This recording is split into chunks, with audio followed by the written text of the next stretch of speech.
Jeden z najznačnejších odborov našeho nacionálneho sovitu, ako charakterovala jeho predsedateľka Olena Papuga, formovaný so rokom zapoždenia i pred ním veľa roboty. Ja zadumala veľa roboty, pretože dúfam, že jazyk vážny za otrmovanie našho identiteta, že lokálni samoupravi, policija, sudi ne se zanedbali službeného osnovanja jezika i pisma i dúfam, že by ja i predložila, že by sme jak peršu aktivnost obišli 6 našo lokalni samoupravi za ruski jazyk u službenom osnovanju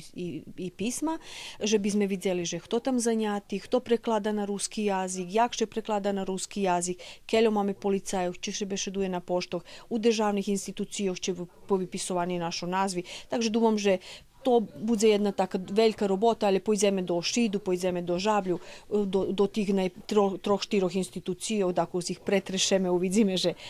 jaké odnošenie spram ruského jazyka. Popri samej dії konstituovania na Schadsky prilepený dіlovník roboty, dati informácií o aktivnosti u prethodnim i nastupnim periodze, a prinešený i plán roboty odboru za 2020 rok. Na konstitutívnej Schadsky za zameníka predsjedatelja odboru jednohlasno vybraný prekladateľ Bogdan Rac.